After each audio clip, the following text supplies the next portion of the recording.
Good morning बच्चों। जैसा कि क्लास 6, 7 और क्लास 8 तीनों ही क्लासों में जो हम लोग हिंदी व्याकरण पढ़ रहे थे, जिसमें मैं पिछले वीडियो में प्रयोग के आधार पर शब्द भेद पढ़ाया था। प्रयोग के आधार पर शब्द भेद मैं पढ़ाया था, जिसमें मैं आप लोगों को बताया था कि प्रयोग के आधार पर शब्द दो प्रकार के होते हैं। प्रयोग के आधार पर शब्द दो प्रकार के होते हैं, पहला विकारी शब्द और दूसरा अविकारी शब्द। पहला मैं क्या बताया था? विकारी शब्द और दूसरा अविकारी शब्द। विकारी शब्द में मैं आप लोगों को क्या बताया था? विकारी शब्द में मैं आप लोगों को बताया था कि जिन शब्दों में लिंग, वचन, कारक, काल आदि के कारण परिवर्तन हो जाता है, वे विकारी शब्द कहलाते हैं। जिन शब्दों में लिंग, वचन, कारक, काल आदि के कारण परिवर्तन हो जाता है, वे विकारी शब्द कहलाते हैं। आज हम लोग अविकारी शब्द पढ़ेंगे। तो आज का जो हमारा टॉपिक है, आज का जो हमारा प्रकरण है, वो है अविकारी शब्द।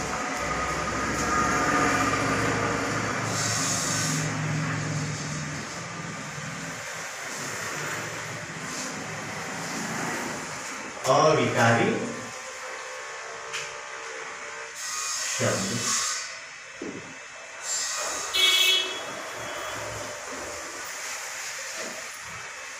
आज का हमारा टॉपिक है अविकारी शब्द। तो सबसे पहले हम जानते हैं अविकारी शब्द किसे कहते हैं। तो जिन शब्दों में लिंग, वचन, कारक, काल आदि के कारण कोई परिवर्तन नहीं होता, वे अविकारी शब्द के अंतर्गत आते हैं। जिन शब्दों में लिंग, वचन, कारक, काल आदि के कारण कोई परिवर्तन नहीं होता, वे अविकारी शब्द के अंतर्गत आते हैं। तो चलिए अविकारी शब्द की परिभाषा हम जानते हैं।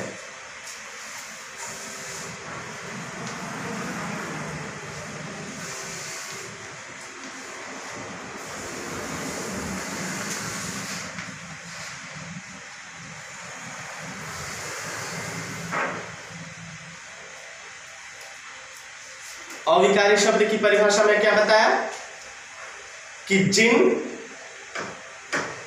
शब्दों में लिंग, वचन, कारक, काल आदि के कारण कोई परिवर्तन नहीं होता, वे अविकारी शब्द के अंतर्गत आते हैं। जिन शब्दों में, ठीक है, जिन शब्दों में लिंग,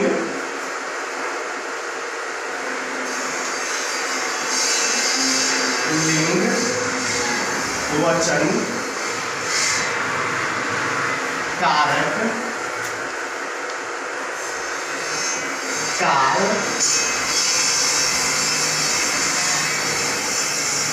आदि के कारण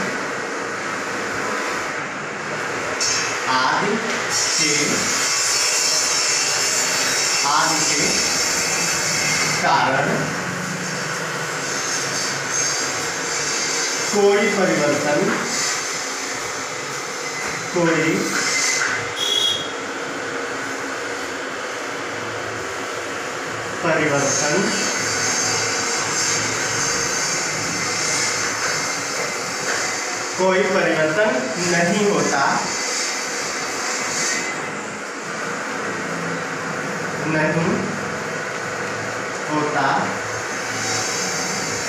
वे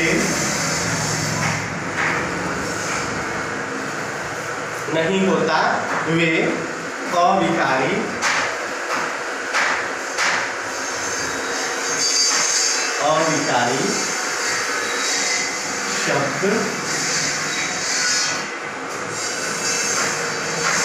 शब्द के अंतर्गत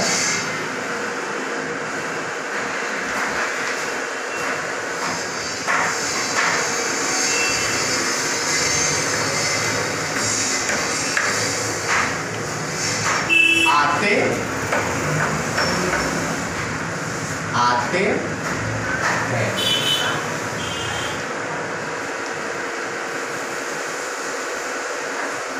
ठीक है। जिन शब्दों में लिंग, वचन, कारक, काल आदि के कारण कोई परिवर्तन नहीं होता वे अविकारी शब्द के अंतर्गत आते हैं। अब अविकारी शब्द के प्रकार।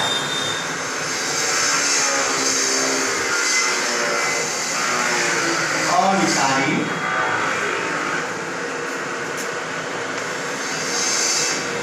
शब्द के प्रकार। ठीक है। अविकारी शब्द के प्रकार। तो अविकारी शब्द 4 प्रकार के होते हैं। अविकारी शब्द 4 प्रकार के होते हैं। पहला क्रिया विशेषण, दूसरा संबंध बोधक, ठीक है, तीसरा समुच्चय बोधक और चौथा विस्मयादि बोधक। पहला क्रिया विशेषण, दूसरा संबंध बोधक, तीसरा समुच्चय बोधक और चौथा विस्मयादि बोधक। पहला क्रिया विशेषण,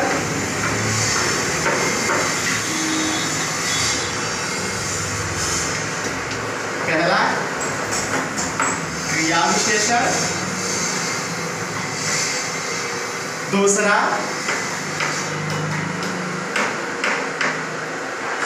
संबंध बोधक,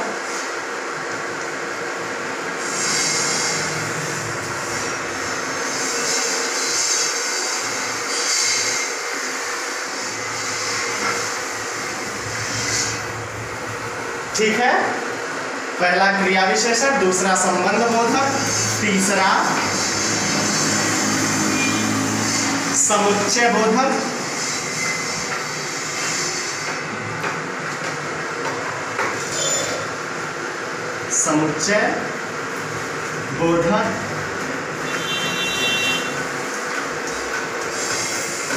और चौथा विस्मयादि बोधक।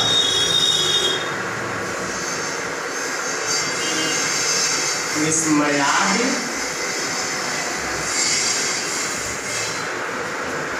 बोधक।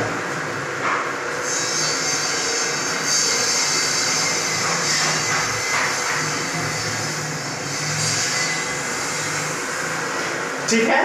तो आज हम लोग अविकारी शब्द पढ़े। मैं बताया जिन शब्दों में लिंग, वचन, कारक, काल आदि के कारण कोई परिवर्तन नहीं होता वे अविकारी शब्द के अंतर्गत आते हैं। अविकारी शब्द के प्रकार में बताया। अविकारी शब्द 4 प्रकार के होते हैं। पहला क्रिया विशेषण, दूसरा संबंध बोधक, तीसरा समुच्चय बोधक और चौथा विस्मयादि बोधक। तो आज के लिए बस इतना ही। धन्यवाद।